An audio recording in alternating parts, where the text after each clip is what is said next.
All right, so the MISO Please do method. tell us about the MISO method, because I Okay. just know about MISO soup, and Oh no. I'm all ears. I made miso soup for dinner last night. So homemade. So when we really want to investigate about a community need, let's say we know what the issue is, and ideally it's an issue that's connected to our academic classes. Now, I also want to give a shout out to the Sustainable Development Goals, because those are a beautiful layout of 17 needs that we can really look at and we can really dissect, and there's so much to unpack about each one of those, and also look at the intersectionality of these. All right, so let's say we found an issue. What's an issue in your community or that your kids care about? Malcolm, what's one of the issues they care about? Litter all over the place. Okay, so litter and all this garbage, all this trash that's thrown on the streets. Which they're worried about the wildlife and the animals and the impact on them.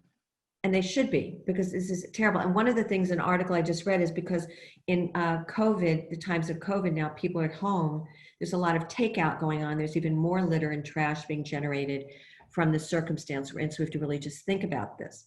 So if we want to take that issue, and I say, kids, okay, now we're going to research about litter. What's everyone's go-to? What do they do first? Google. Thank you. I was waiting, and I didn't prep him on this. I just want to be really clear. Probably Google or Wikipedia. Yes. Okay. Yes. So when I do my presentations, I talk about how people think research equals Google, right? Yeah. Like a math equation. But however, no one on the planet Earth has ever called Google a research engine. It's a search engine. To search means to look. To research means to look again and to add to the body of knowledge. So if you only are doing Google, you're always copying other people's information. In fact, there's a quote from the 1930s that says, if you copy from one person, it's plagiarism. If you copy from two, it's research. That's a joke. Okay. But it's a good one. So this is important to think about. So Google does not equal research. And I asked a 10th grader I remember in Hong Kong once, was that equation, Google equal research, true? And he said, no, we know it's not true, but we act as if it is.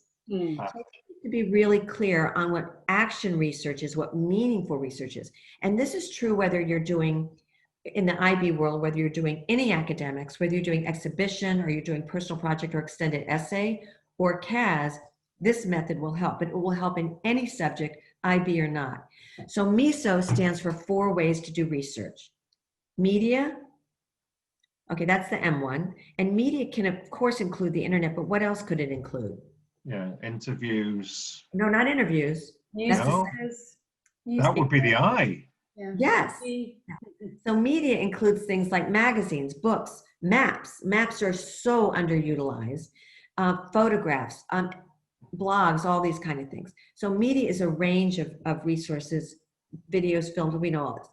And then I stands for interview, where you interview someone with expertise, like that civil rights attorney, right? Or anyone else that we found out their interests, skills, and talents by doing interview, the personal inventory with people at home, our families.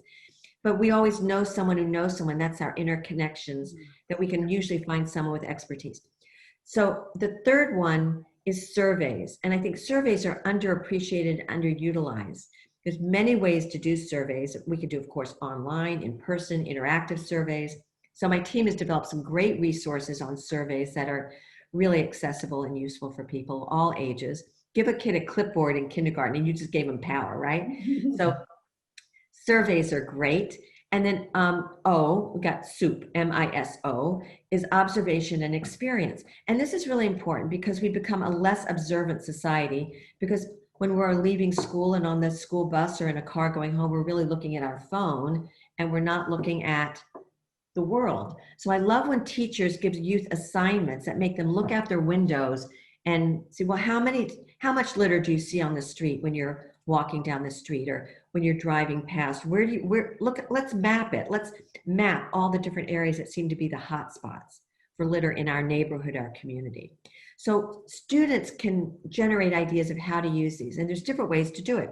You can start with questions. I like to use Post-it notes. Sorry if it's environmentally unsound. I'm trying to get away from it. But if every student writes a note on a Post-it virtually or in person, then you have these 4 boxes. where do you best get that question answered? Through media, interview, survey, observation, right? There's many ways, I have many tools I can share with you on how to do this, but applying the MISO method to research really makes a difference. Yeah, I think this is fantastic. The way that that brings together the skill development of students in conjunction with their service learning. So thank you. That's very clear. And I hope everybody does look up, going beyond Google, the MISO method. Thank you. And on my website, there's tons of articles to take you through this. Okay. Thank you. Thanks.